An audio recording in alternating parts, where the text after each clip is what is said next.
جو خواتین یہاں پہ تشریف لائی ہیں، نمبر ایک نمبر دو کی دو شکے میں عرض کروں۔ نمبر ایک، جو گزشتہ گناہ کیے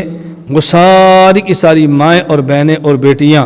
توبہ کریں کہ یا اللہ ہمارے گزشتہ گناہوں کو معاف فرما دے۔ اگر ہم نے بے پردگی کی ہے تو معاف فرما دے، بہتان باندھا ہے تو معاف فرما دے، الزام لگایا تو معاف فرما دے، شوہر کی نافرمانی کی ہے تو معاف فرما دے، ماں باپ کی خدمت میں کمی کی ہے تو معاف فرما دے، اولاد کی تربیت میں کمی کی ہے تو معاف فرما دے، ہم نے جھوٹ بولا ہے تو معاف فرما دے، روزہ نہیں رکھا، نماز نہیں پڑھی، زکوٰۃ نہیں دی تو اللہ تو معاف فرما دے۔ ایک توبہ کریں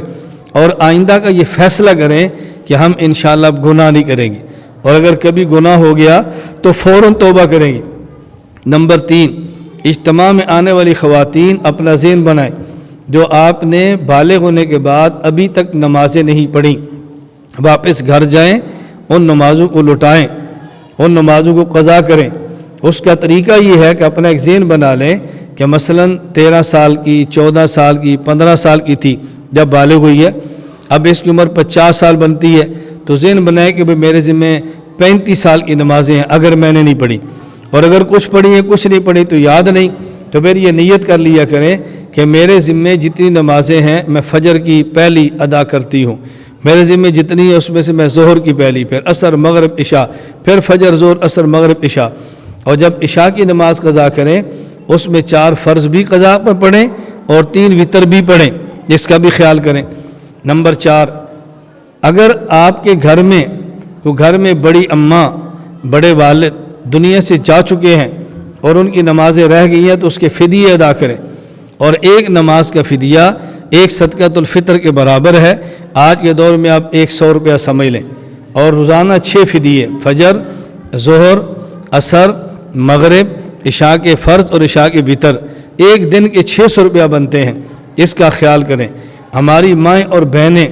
جو زیور استعمال کرتی ہیں ان کی زیور کی زکوٰۃ ان کے ذمے ہے، زیور کی زکوٰۃ شوہر کے ذمے نہیں ہے۔ اگر شوہر زکوٰۃ ادا کرتا ہے تو اس کی مہربانی ہے، باقی زکوٰۃ عورت کے ذمے ہے۔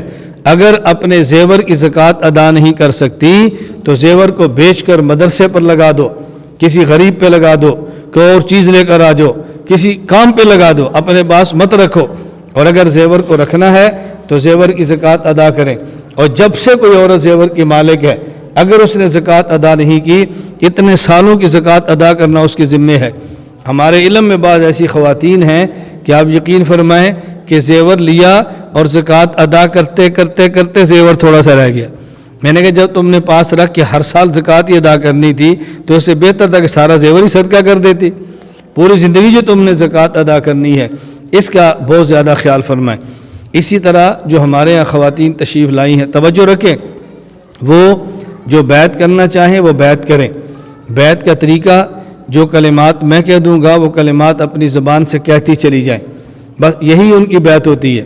اور بیعت کے بعد رابطہ رکھنا چاہیں تو اپنا ایک خط لکھیں، اور ہمارے پاس خواتین خط لکھتی ہیں، اس کے اندر واپسی لفافہ ڈالیں تاکہ اس کے اوپر پتہ لکھ کے دیں کہ واپس آپ کے پاس آپ کا جواب پہنچے۔ کاغذ کے 3 حصے کریں، 2 حصوں پر لکھیں اور ایک حصہ آگے جواب کے لیے چھوڑ دیں۔ فائدہ تبھی ہوتا ہے،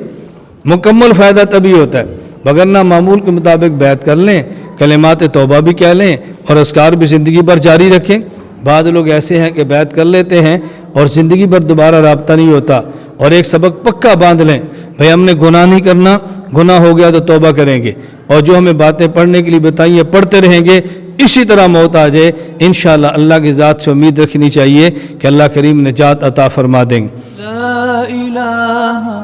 الا اللہ، لا الہ الا اللہ، لا الہ الا اللہ، ما لنا رب سوا۔